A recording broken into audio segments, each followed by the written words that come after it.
Good morning.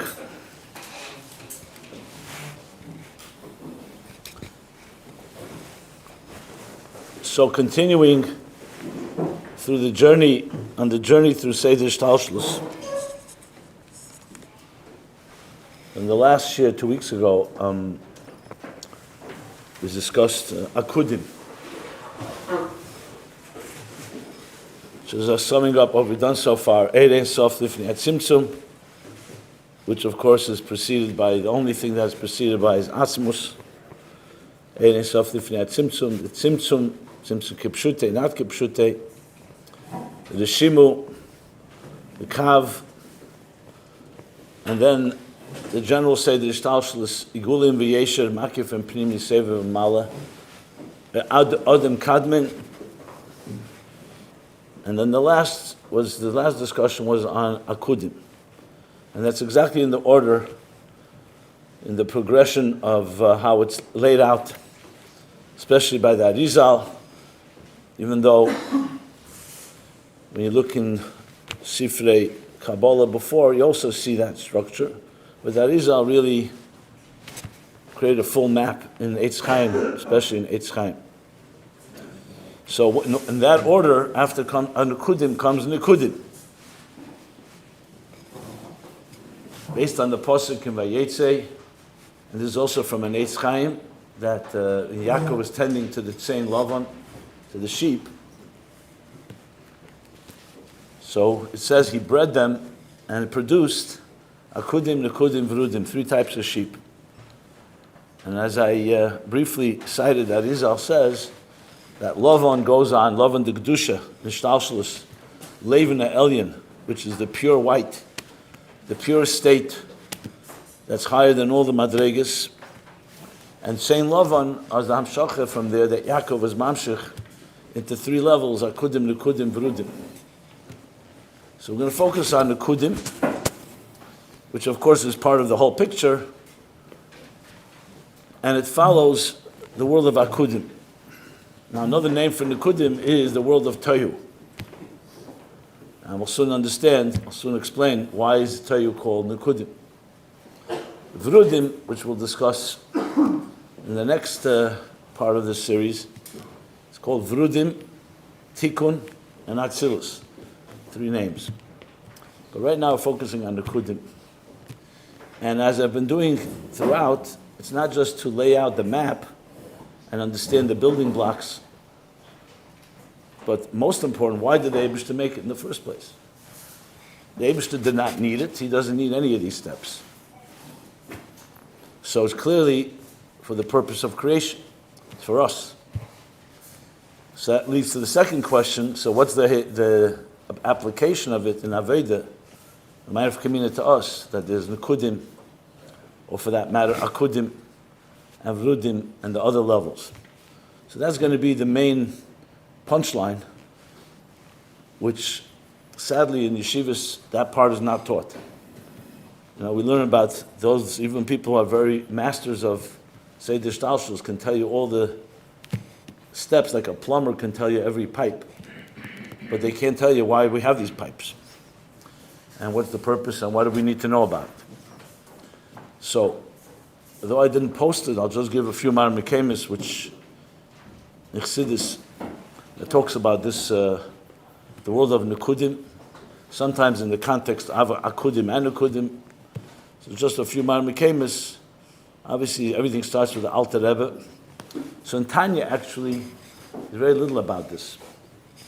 But in Likutei Torah, there is the discussion. And there's also a Maimer, Tov Kuf Samach Beis, I believe, called Lahavin Yinyan Nekudim, where the Alter Rebbe lays out some of the Yesodis, explaining the Arizal and what it means. But in later Chassidus, I mentioned the Drush Gimel Minei Adam, where he talks in general about Seder Shtalshlus, of Gimel Minei Adam, meaning Adam the Bria, Adam the Yitzira, Adam the Asiya, both, as we discussed, in macrocosm, we call it Atzilus the Klolos, Bria the Klolos, which is Adam Kadman, and Yitzira the Klolos is actually Nekudim and Nekudim. So that Maimer as well. And then, there's a lot from the Tzemach Tzedek on it, I would just refer to Sefer Nekudim, Nekudim Vrudim, talks a lot about it, gathered from different places. But then the next step is the Rebbe Rashab. So there's the famous Maimer Achrei Meis Tofresh Mem Tes, where the Rebbe Rashab, this is a Maimer that's learned a lot in Yeshiva. So you may have learned it, about Rotzi and Shuv and Tohu and Tikkun. Then there's the Maimer Vayigdlu Na'orim Tofresh Samachei, which also talks about Esav and Yaakov, which is the darg of Tohu and Tikkun. Esav being Tohu, Yaakov is Tikkun. And that's also based on Torah Eir, where he talks about that, Parsha Vayishlach. And finally, it's not exhaustive, but just another important mucker is Ayin Beis, the last Maimonim in Ayin Daled. The page numbers I don't remember right now, but the Maimonim are Matis Tofresh Ayin Daled and on, and especially the Maimon of Sheftim and Kiseitse Tofresh Ayin Daled. So in the earlier editions, it's closer to the end of volume 1, but now I know that's many more volumes. I'm not even sure which volume it is. Maybe 3, maybe 2. Okay, Kaponim, those are some of the Ma'amikems, which is the basis of what I'm going to be sharing here.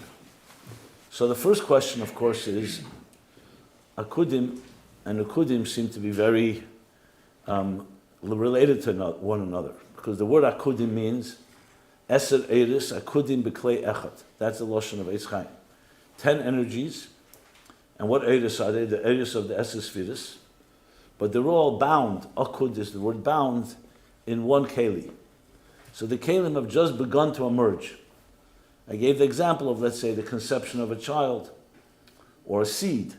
You have a seed, but everything is encompassed in one Keli. You don't have 10 Kelim yet. When a tree grows into a full tree, it's not one seed. It has a trunk, it has roots, it has branches, it has leaves, it has fruits, if it's a fruit tree. or a child. If you look at a child, the moment of conception, all you see is one cell, like Klei Echad. And in it is everything that will develop. It won't come from another place. But it's only after the 9 months of development and the gestation that finally you see that the Kelim begin to develop. So let's say in the first trimester, you can start seeing at the end of three months, you start seeing certain parts of the body begin to emerge. And then it continues till you're already talking about in the second trimester, like 6 months, 5-6 months. You more or less have almost the entire child, but it's not yet fully, still very fragile and cannot really be viable or exist outside the mother's womb. I mean, today's technologies have changed that a bit, but still, it's still extremely, extremely vulnerable because the Kelim are still very weak. They just are fresh. So everything is very sensitive. So essentially, if you think of it that way, and remember, the Eibishter is the one that created this process, that there's 9 months of pregnancy, or whatever it takes for any tree to grow from a seed into a full tree. So that's just reflective of the process in the Ishtalshelus is also like that. That the energies don't just jump from, after the Tzimtzum, from Eser Eiris into Eser Kelim and everything is working. In other words, no one's born a full-blown adult. We have to go through 9 months of development. So in Inyan, the same is true through Ishtalshelus, which, as I said, is called Adam Elyon, or Adam the Klolos. It's like it says Adam Katan Zeh, Adam Olam Katan Zeh Adam. So it says also Adam Gadol Zeh Olam. So the world is also essentially created in the same way, that it's a process. So Akudim would be one cell, or like the example of one seed, one Keli, 10 energies. And Nekudim, exactly as its name implies, is now Nekudim. It's Nekudis, which means there are a bunch of points. Or in different words, it's now 10 energies and 10 containers. So not in Tohu, in the world of Nekudim, now you have 10 Eiris and 10 Kelim. So clearly the development is very manifest. So if you're able to look at Elam HaTohu, you will see 10 structures. However, we still have to discuss what their state is they're in. And as we will discuss as well, the whole idea of Sheviras HaKeilim, which is such a hallmark of Tohu, and why is there Sheviras HaKeilim, etc. We'll talk about that shortly. But just to define the world, so now the 10 Sheviras from Chachma through Malchus, that in Nekudim we're all in one Keli, are now in 10 separate Kelim. As I said, we still have to discuss what's the relationship between the Eir and the Keli. But there is 10 Kelim, and that's why it's called Nekudim.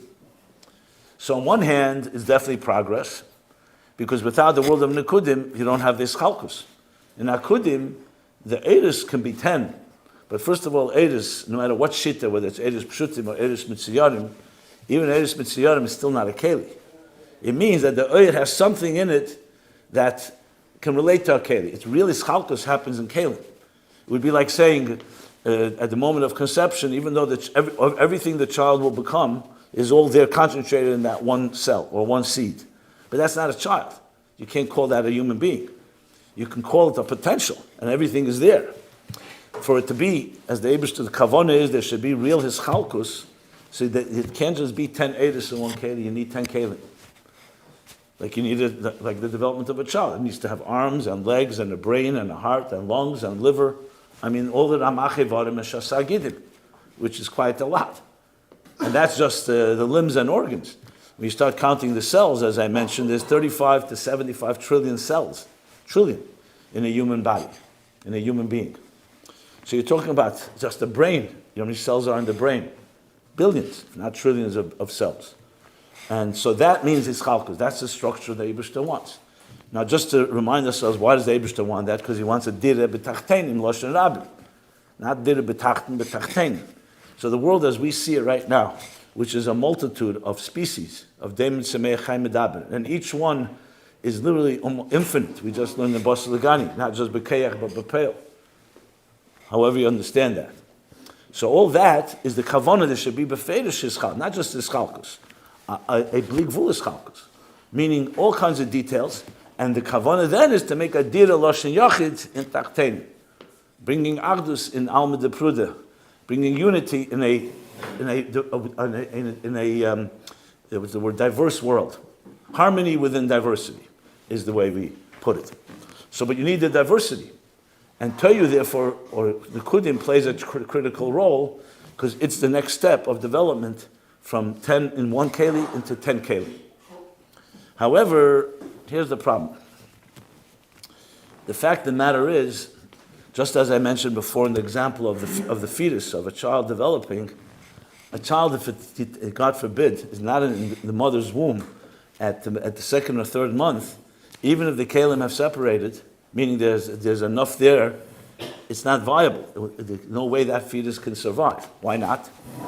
Because the Kelim are still very weak. You can't say that they're solid Kelim that are able to function on their own. The lungs of the child or the heart. So they're beginning to work, but the Eibishter made it in a way that everything makes sense step by step by step. Now again, this is critical. Why the Eibishter made such a seder, we'll never know. But once he made it, we know that he wants it to be Mesudar. He doesn't want a pregnancy to last 3 months, God forbid. He wants it to be 9 months. Why? So Chassidus explains why 9 come to 9 Sheviras, the different reasons. There's an Ibur of Sheva, Chadashim, 7 months, etc. But the point is, everything is a process. Nothing in this world just jumps. You don't put a seed in the ground and it turns into a tree overnight. It just doesn't happen. Can it happen? Yeah, the Eibishter can do whatever he wants, but he didn't want it that way. Ben Chomish l'Mikra, Ben Eser l'Mishnah, Ben Chamesh Eser l'Gemara, the Talmud, Ben Eser l'Keach, etc. This is the process of maturity. Everything grows in that way. So that's a given. And of course, when we think about it, it makes sense. If it doesn't make sense, it would be otherwise. The only thing you could say, if Eibishter made it otherwise, he could have made sense that it should be otherwise. But that already the Alter Rebbe established. I just want to say it for the record, I say it many times. The Alter Rebbe established that based on the way the Eibishter created the world, based on the seichel, the way he created it, this is the seichel we have to work with. And to ask a question, why didn't the Eibishter make 11 Sheviras? And that should have made sense, and that would be the Mispar Shalom. You can't ask that question. I mean, yeah, you could ask it, but that goes back into Nesava Kodesh Baruch and Afatayv and Nishtokin Kasha. Remember, the whole thing is rooted higher than seichel, so you can't ask a seichel question on something that's higher than seichel. But the Eibishter, like we say, we don't know why Nesava, but we know what Nesava. We know what he wanted. And he wanted a Mesuda Dika world, and he wanted Aveda to be Beseda V'Adroga. Of course, there are times you can jump. The Dalek Shur, there's Tshuva, there's moments in life when we have an ability to go straight but that's not the regular order. You have one Yom Kippur once a year. The rest of the year you have to go B'Seder Mesuda, Simchas Torah once a year, etc. So the point being is that this is why it's critical that it's going in a process that makes sense to us. And as we'll discuss soon, what the real purpose, of course, is for us in our Aveda to be able to relate to this level. So usually when people hear the word Tohu, most of us dismiss it. That Tohu is the bad world, so to speak. There's the Sheviras HaKeilim, and let's move to Tikkun. But remember, Tohu is Ilam D'Kedusha. Is the Eibishter created Nekudim just like he created Akudim and just like he created Vrudim and Tikkun. So there's a purpose in Tohu. Tohu is not a mistake, which of course begs the question, so what exactly was the Sheviras HaKeilim? Was that like an accident? God didn't realize that it's going to break, the Keilim are going to break? We're not talking about human beings who maybe build a machine or build a house and they didn't figure it out well, so the whole thing collapses. That's human error. Humans are not, but the Eibishter knows what he's doing. So what is this whole thing, Sheviras HaKeilim, in the first place? Which I'm going to get to shortly, I'm just leading up to it.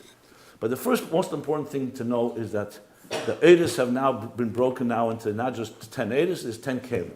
However, the Keilim is what's called fragile. In the language of Chassidus, Keilim Mu'atim. Sometimes Keilim Chaloshim. Meaning Keilim Mu'atim means not Mu'at as in few, also in Echus. They're weak. Because they're just developing. They're very fragile. And again, a perfect example would be like a child. And you're starting to have already Schalkus, but you can't really call it 10 solid containers that can contain the Eir. The Eidos, on the other hand, remember, were very existent in Nekudim. And even though they get diminished somewhat in Nekudim, but they're still very intense. So that's why the Lashon is Eidos Merubim B'Keilim Mu'atim. Or like you see sometimes the Lashon, the Rabbi uses Chav Ches Nissen. And as in Chassidus brings Eidos de Tohu and Keilim de Tikkun, which we'll talk about later what that means. Now we're talking about Keilim de Tohu, not Keilim de Tikkun. But what is Eidos de Tohu? Eidos Merubim. B'kamas and be'echus. So like when you take, for example, with a child, yes, in the second or third month there may already be some kelim, but the eir is there in full intensity. It's not functioning because eir hariyah cannot work if you don't have an eyeball, and the heart can't. The keyacha, the midas are not functioning if the heart isn't fully developed. But the eir is very powerful. So you have here yourself right away setting up a stage of trouble, so to speak. I don't know, maybe that's not the right word, because as I said, the Eibishter didn't go to make trouble. But you have here, let's call it an incongruence, is the word in English. Something is not balanced, because the Eidos are intense and the Keilim are very fragile.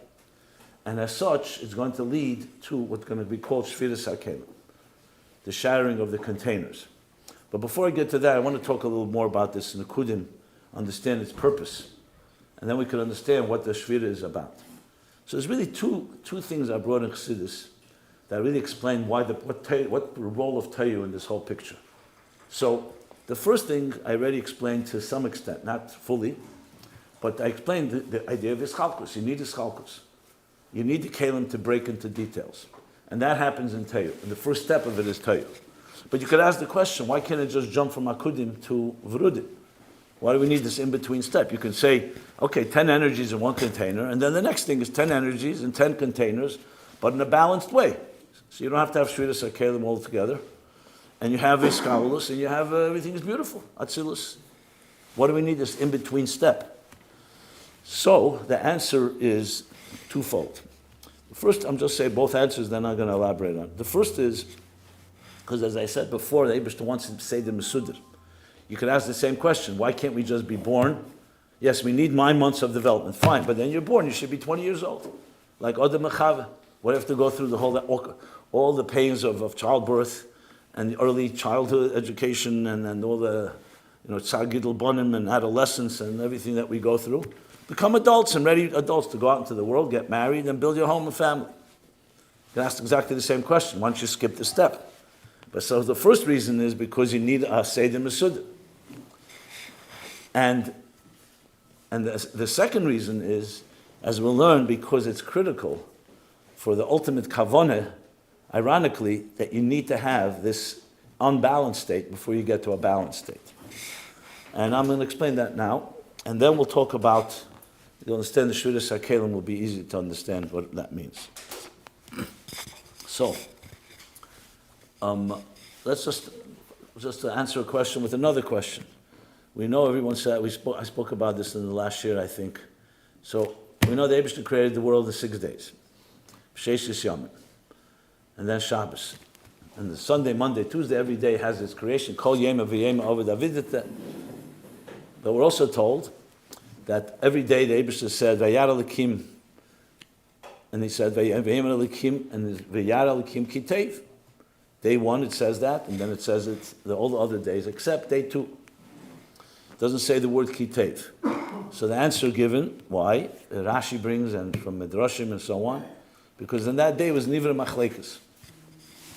Now, what does that mean, Machlekes? There's no one around to argue. Adam and Chava, one created for another few days. So, it's not Bapel Machlekes, it means the concept of Machlekes. Because in Yom Echad, as the name implies, Echad, like the Medrash says, was Meir Achdus Hashem. Oyer. There was no diversity. The whole world was Mayim b'Mayim. You didn't even have the difference between land and water, or the Kia above and the Kia below. Everything was one seamless unity. Day 2 was created, as 2 implies, period. An element of Vayavdel, Havdalah. And that is what? That's diversity. In a way you could say that day 1 is more like a Kudim, because it's taka 10 Eidos, but it's all one Keli, it's an Achdus. And day 2 now was created separation, Hischalkus. Hischalkus has the potential to go both ways. You can end up in Machlekes, because now you have 2 entities, and they have different personalities, and they can conflict with each other. You take, let's say, there's chalkus between heaven and earth. If there's no balance, you could have a mabul. You have to have boundaries. Just like there's a boundary between Mayim and Yabosha, between the sea, the Yam and the Yabosha, or else it would create destruction. So day 2 really created, we'll call it distinction and diversity, which is critical for the creation. Day 3 is Huchpol Bei Kitev, because day 3 makes Shalom and Achdus between the 2. Like we say every morning, Shnei Ksuvim Machishim Zeh Zeh, Uba Kosev Ashlishi, Umachriya Beineim. So day 2 is like the Shnei Ksuvim Machishim Zeh Zeh, and day 3 is the reconciliation. So here you can ask the same question. Why do you need to have day 2? Jump from 1 to 3. So I think the answer is obvious. Because you can't really have Shalom if you don't first have distinction. You have to have the potential of 2 different, you need 2 entities with the potential that they could disagree, and then you have Shalom. The Kavanah is not the Eibishter should create Shalom, he wants us to create Shalom in a world of Pirud. So day 2 you can't call it Tev Begoli, it's Tev potential. But only day 3, when you actually have the Shalom, then you could say that you also have Tev for day 2. So day 2 ends up being also a good day. You just don't know it till you get to day 3. In other words, the kavanah of day 2 is not a kavanah la'atzma, it's b'shvil, the period, or the ischalkus, as we should say, of day 2 is, the kavanah is for day 3. And that's why day 3 is magala, lemafreya, it reveals the purpose of day 2. This is exactly how Tohu and Tikkun work, and the Nekudim and Vrudim. That Tohu on its own is ischalkus, which you must have. You must have ischalkus. But on its own, it could also create problems, and that is the Sheviras HaKeilim. But on the other hand, you also can create something you cannot create unless you have ischalkus, and that is what we call shlishi, tiferes, which is actually akudim, nekudim, vrudim are exactly like that, chesed, gvur, and tiferes, and like yem echad, sheni, shlishi. And tikkun is megala that Tohu too is tev and had a purpose. Just to use a simple example. When you say something is beautiful, and that's tiferes, means beauty. Why is it called beauty? You know, tiferes is midas emes, shalom. What's beauty? So we say it's because it combines chesed and gvurim. Well, what is something when you call something beautiful? You could have a beautiful color, blue. You may have a different favorite color, green, red, whatever, yellow. But beauty is not one color.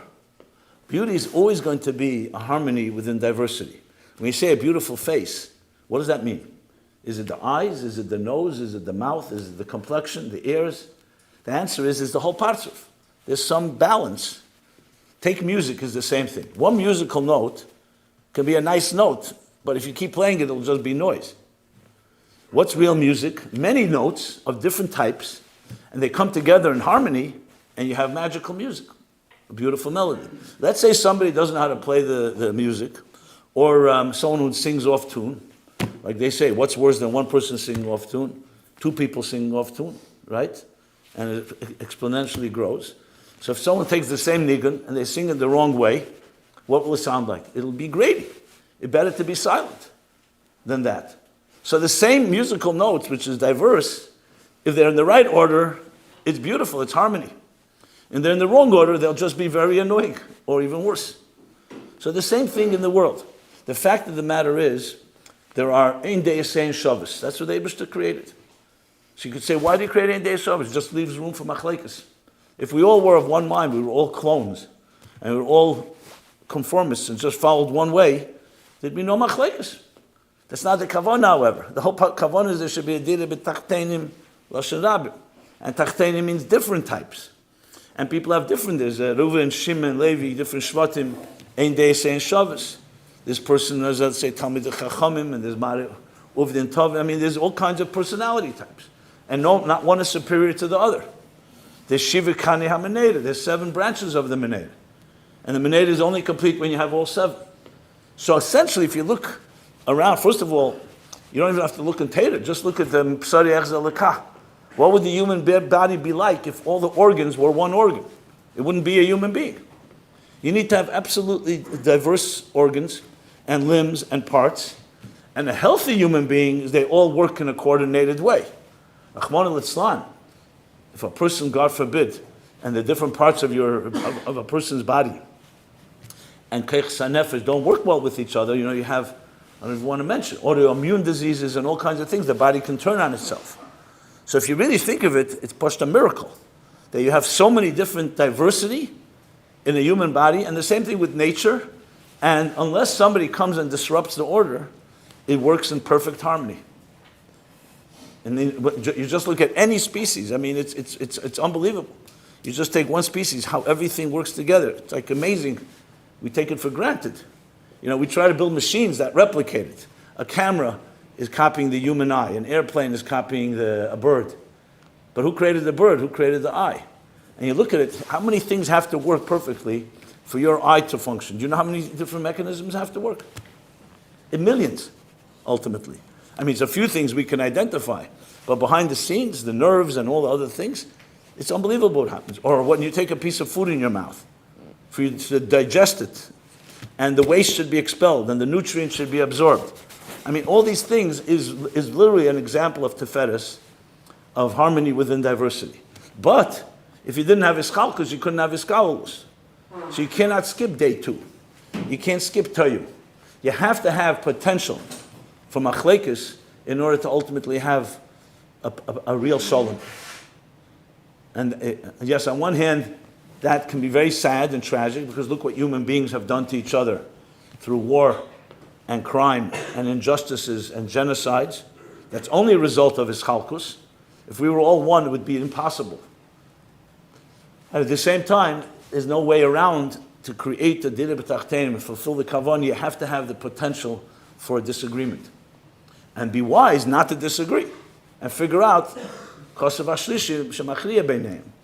As Chassidus says, machriya doesn't mean compromise, it means both become more complete in the process. Shalom from the word also shalom, completion.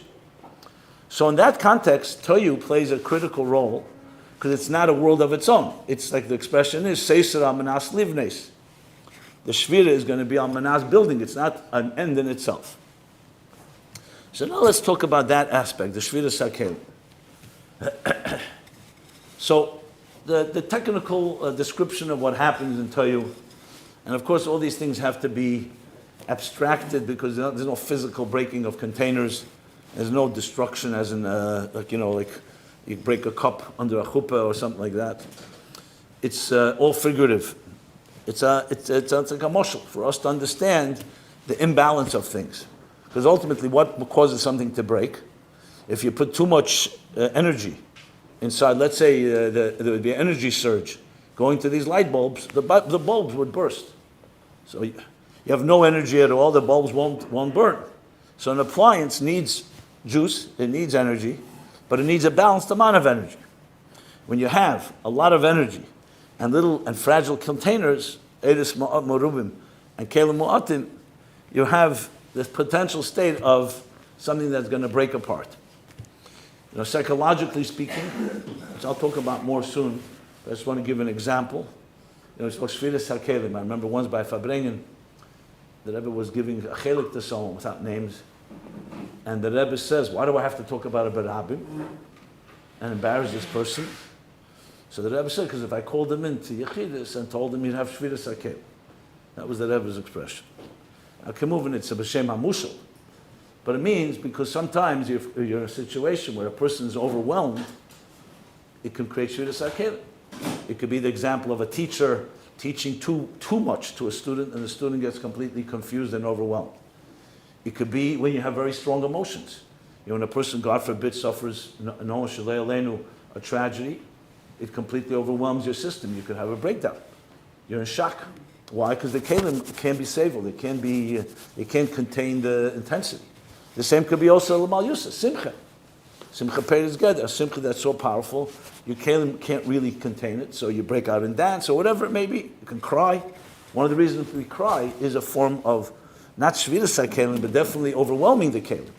Something happens that you can't contain in a normal way, so you burst out crying. Or laughing for that matter. So all these are dugmoyes of Eris and Kelim, where the Eris is stronger than the Keli. And as you see from many of these examples, it's not always a bad thing. It's bad if it becomes so overwhelming that a person can actually affect a person. Like in a way, and this already is not going to find in a mimer, but I work in this field a lot, applying Chassidus to psychological situations. Basically, anyone dealing with any type of trauma that overwhelms them and they can't function well in their lives is a form of Sheviras HaKeilim. That something happened in a person's life, he wasn't able to absorb it and understand it. Let's say, God forbid, childhood trauma. A child doesn't have the kelim to deal with certain situations, whether it's abuse or something like that, and it affects that child forever. That doesn't mean there's no tikkun. Remember, Tohu leads to tikkun, but definitely you have to deal with the collateral damage. So damage is done psychologically, emotionally. In many ways, you could even argue that some forms of mental illness, they call it today chemical imbalance. What's a chemical imbalance at the end of the day? Think of what it means. It means we all have chemicals in our brain, but there's a compartmentalization. Just to give an example, a person has a tragedy or a loss. So we know, God forbid, you lose a close friend, and no one should know of this, or a relative, or a parent. You have to sit shiva. And early on, a person is going to be very overwhelmed. There's usually a Sheviras HaKeilim. Not necessarily you see it begashmius, but there's a shvira. That's what we call it. A person is broken. You say a person is broken-hearted. You're broken-hearted, and that's completely normal, because the event is so powerful that we don't have the kelim for it. And either way, we can yell and scream and cry or ask why, but there's suffering. But it does say that after 12 months, shtakich libe, a person starts forgetting. Now you never forget, God forbid, you never forget a loss of a close person. But it doesn't have quite the same shocking effect. You could go back to your life, even though that event happened. What's going on in a psychological perspective? What's happening is that the Eibishter made something which is called the chemicals in your brain. When a person experiences a traumatic event, at the moment, it overwhelms. But in time, what happens is the chemicals take over and they compartmentalize. So the trauma or the loss still remains, but it's like in a closet. So now you can contain it. When you have people, for example, who suffer they can't forget a terrible thing, or they suffer from depression or paranoia, that means their chemicals have not balanced out the experience. Now, I'm not saying forgetting, but you can deal with it. You can live with it. And you look, why is one person went through the Holocaust and came out, I can't say perfect because everybody was hurt, but can manage, can function, another person completely loses it. Why does one person, I don't want to even say really negative things, people take their lives, another person suffered exactly the same way? We don't know God's mysterious ways. I'm just giving extreme examples, obviously. But these are all, if you really want to describe it, it's really Sheviras HaKeilim at the end of the day, one way or another. So it's just it's a manifestation of what can happen in Tohu. But the kavanah of the imbalance, as I said, is not to remain there. The kavanah is tikkun. The kavanah is to create balance. But then we have to understand, so what exactly is this Sheviras HaKeilim? Like I mentioned before, where the Eibishter didn't know, he couldn't have created a situation.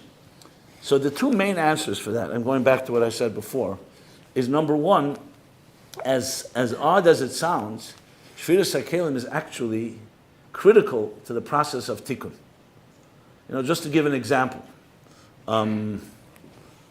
they tell the story of the role that pain plays in our lives. When a person has pain, so nobody wants to have pain. We take painkillers. Pain is very, very debilitating. But imagine we didn't have pain. If your nerves did not feel something, you wouldn't have a warning signal that there's a problem.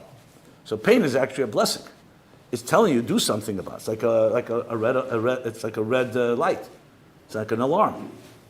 There's a pain, that means there's smoke, there's fire, there's a reason for it. So they tell an example of, this is not an example, unfortunately, of a person who suffered a stroke, and when you have a stroke, or God forbid, often parts of the body get paralyzed because the nerves have been damaged or the flow from the brain. And if you touch a person in certain places of the body, he won't feel it. He or she won't feel it. And every day when the doctor would come, he would test and see. Press the left arm, no, doesn't feel anything. Then one day, the doctor stuck a needle in the hand, and the guy started yelling, and the doctor started laughing. So he said, "Why are you laughing?" "Look, you just stuck a needle in my hand." He says, "Because for 3 months, you didn't feel it. Now you feel it. That means something's coming back to life." So now, if you had the choice to feel pain or not feel pain, which one would you choose? Now, of course, our comfort zone would like to choose being numb. That way you don't have to worry about it. But how many problems fester because you don't deal with it? If you don't nip it in the bud. Let's say, they say, Yediyah Samach Lechatzi Refuah. But some people, I don't want to know about Zamach. I'd rather not know it exists. People go to doctors, they get a bad diagnosis. They come home, and their wife asks them, so everything is good. Why? Because it's hard to deal with something like that. But is that a better situation? So Tohu, in a way, is an awareness that there's a problem. And what's the problem?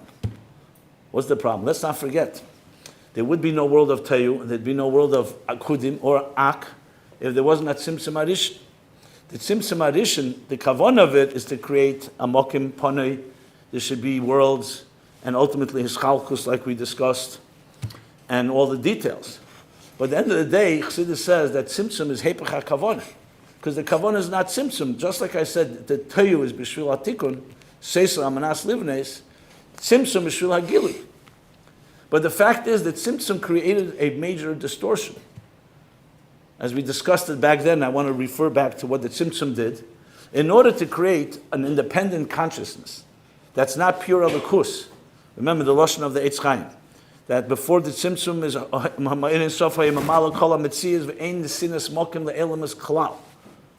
you can't have a Tachtainim without a Tzimtzum, because there's no room. There's only divine consciousness. Ein Sof, that's it. So you need to have the Tzimtzum, or need to.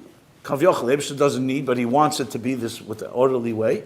So the Tzimtzum is like the teacher concealing his brilliant seichel to allow room for a student. If the teacher keeps going on and on like a Mayan Amizgaber, it's like Ein Sof Lifnei Tzimtzum, there'd be no room for a Talmud. Nobody could develop. There's no room for anyone. But there's a downside to it also. In order to create an independent consciousness, what we call through the Tzimtzum, you also have the potential, like I said, for all kinds of problems. Like the famous Sikha, Tu Bishvat Tov Shalom Etes. So the Rebbe recites there the moshel, the famous moshel from the Magid, and it's one of the classic Sikhas. The Rebbe is crying uncontrollably about Golus. So he gives the example of the Magid, that why the Eibishter, like a father, conceals himself from the child. And the goal of the concealment is not an end in itself. It's in order the child should use his ingenuity and creativity and find the father. That's the kavanah, to bring out deeper keiches of the neshama beguf. However, the father hid himself so well that the child can't find him. And he looks and looks and looks. And he gives up. Like the Rebbe then said, Sonntag gesucht, Montag gesucht, und Dienstag gesucht. He's looking all the time, and at some point, he can't find his father. And the Rebbe said, was ist schwer schuldig? The child is not responsible. He didn't hide himself. God, in his brilliance, knows how to hide himself very well. Yes, the kavanah, but what do you want? What's the tightness? How long can you, what do you want from the child? So that was the tightness to the Eibishter. But what do you have here? What happens if everything works right, so the father hiding is in order to bring the child to find the father, and then they unite and they embrace, and you have the Gula. But if the child gives up, so the Helim of the Tzimtzum suddenly becomes a curse. Because it's not a kavanah latzmi. Helim is never a kavanah latzmi. It's only b'shvil hagili. And what happens? This Helim creates all kinds of problems because the child then goes off to do other things, gives up looking, and now he has his own business. He's running a business, he's running his life, aniva avsied, whatever level of yeshus. Not even talking about necessarily ra, but ultimately it can lead to every problem. Because as soon as you don't know that it's a Helim, b'shvil hagili, like the words of the Baal Shem Tov, Anechi haster aster panai. What's the double hester? Because if you know it's cheshech, at least you're going to do something about it. If you think the cheshech is eir, everything is fine, no problem. Imagine a sick person decided that everything is fine. That's much worse than the illness. Illness, at least you know, you dias hamachla. So in an interesting, fascinating way, Tohu is actually a wake-up call. It's saying something is wrong. It's true, we need tzimtzum and we need ischalkus, but it's not balanced. So Tohu, the Sheviras HaKeilim of Tohu is like knowing, it's like revealing to us the pain and the incongruence and the imbalance of ishtalshus, that Eres and Keilim are not aligned. And that can lead to tikkun. So if there was no Sheviras HaKeilim, in a way you'd never have a reminder there's a problem. You think, okay, everything is good, the tzimtzum happened, now we have a new reality, Elim is bepshitis, Elikuz b'schachus, and fine, we'll live our lives like even you can live a very frum halachadik life, but you don't be margish ened mulvade, that there's only Elikus, because that's all before the tzimtzum. Tohu is saying, no, there's a problem here. So an interesting way, besides that it creates this chalkus, and it's still fragile, it's also creating a wake-up call that there's a problem. So you want to know before, if someone builds a home, and the home is faulty, there's something wrong, you don't want to wait till it's too late to find out this house could collapse. You want it to collapse before anyone moves in there. So in a sense, Tohu, its collapse is very intentional. That's why the word is seisa manas livnis. It reflects that imbalance that the tzimtzum created. So now we can do something about it. In Rabbi Hill Parsha, they tell the story. It was in Russia, so winters were very cold and summers were very hot. There's no air conditioning, so what do you do in an unbearable hot day? So they went down to basements. In the basement, it was cooler. Problem is there's no electricity, so it's also no lights. So Rabbi Hillel, they say, once went down to one of these basements to relieve a bit from the heat. There were other people there, but it was so dark, he couldn't see anything. So he said, we can't go in there, it's so dark. So one of the Chassidim sitting there says, you stay here a little while, you get used to it, and you'll be able to start seeing. So he said, that's what I'm worried about. That I'm going to get used to it, and I'll start seeing. I want to know that it's dark. In other words, the idea to know that there's a problem is critical in any growth and healing. Take out Tohu from the picture and you don't have this reminder. So yes, nobody likes shvira. Nobody likes a break. Nobody likes pain. Nobody likes to see something break down. But if something breaks down, it's telling you it's a symptom of a problem. Do something about it. So of course we'd love a perfect world. But again, the Eibishter did create a world of diversity and ischalkus, potential conflict. And therefore, Tohu plays that role. Now, of course, it doesn't remain there. The goal is healing. The goal is tikkun. But that's one of the reasons that Sheviras HaKeilim is part of the picture. So in a way, it's like a result of the tzimtzum, and it's like almost a protest, a reminder there's something wrong. And the truth is, the wise person sees something. If you see conflict in a certain situation, obviously we'd all love no conflict. But the conflict should be a wake-up call that we have to do something about it before it gets worse. So if there's a disagreement, someone who's smart is going to figure out, what do we do about it? They're not going to just say, let's ignore it. And that's really what Tohu does. It forces the situation. I mean, sometimes you can use the expression like a market correction, they call it. When things are not balanced, there's always going to be a market correction. Something is going to call out and say, let's do something to correct it. Yeah, you want to ask? Can you maybe connect this a little bit? Do you find Tohu as a Imbalance? Not everything has to be spelled out. I find it everywhere. Tohu is everywhere, that I can tell you. Any conflict, anywhere where you don't have balance and you don't have a proper, I mentioned things like disease and illness is obviously a form of it, but it could also be machlekes, because that's what it is. And it could also be I'll give you another example. I mean, I don't want to identify any particular community. Let's keep it universal. We all have our issues. But I will say, when I talk about, I'll give a few other examples that maybe will help here. Parents and children, for example, or even judgmentalism that we find a lot, where you all still have young children that you're in control of, but soon they will be taking control of you at some point. I can't say exactly like that, but they're not going to do everything you want them to do. So parents, how do they deal with children that are rebellious or difficult or challenging, whatever? And it doesn't always have to be a bad thing. It's just the child is, and you don't like what the child is doing. So you have people who are very lenient. They overlook everything. Everything goes. They just no discipline at all. You have the other extreme, tremendous discipline, even to the point of breaking a child. You can demoralize and shatter a child. I'm using kavanah, the word shatter. You see this. Teachers have done it to children. Bullying does that. Anywhere where you break someone's spirit is a form of a shvira. I mean, that's what we call it, a shvira. Now, whether it leads to a God forbid, a nervous breakdown or depression, if it's sustained, it could lead to a lot of problems. We all have certain resilience that we can deal with a punch or two in life. But if punches start becoming continued, I'll give you an example without no names. And I deal with this because people write to me on Sunday night, my Chassidus applied. So I remember a while back, I read this.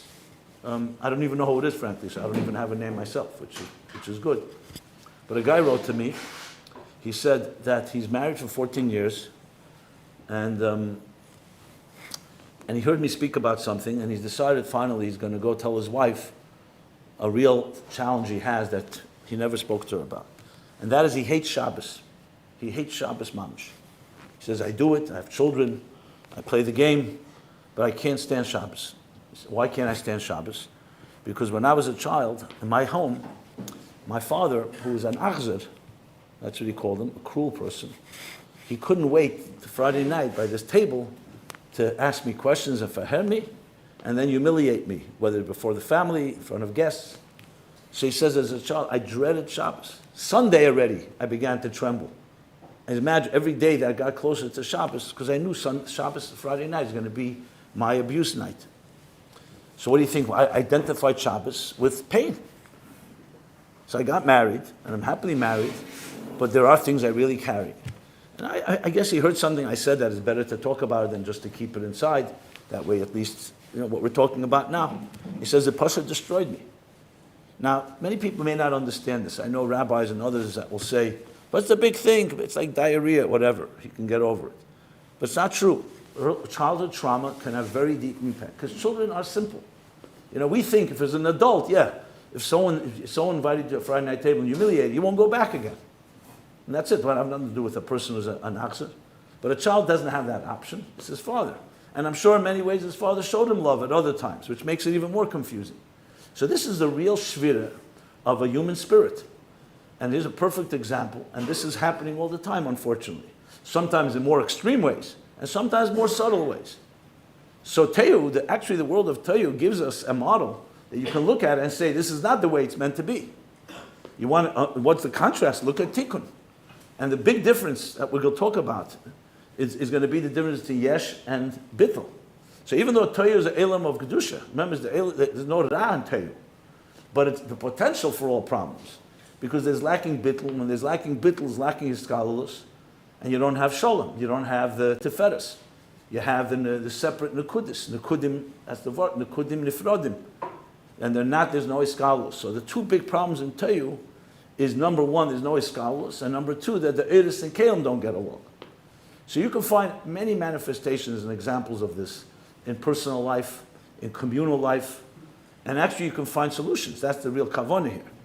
And I see I elaborate a lot, so I'll have to continue next week, more detail, because I wanted to make it real, because the fact is we learned about Tohu Tikkun, and you ask us, to me, this is an excellent model. I use it all the time.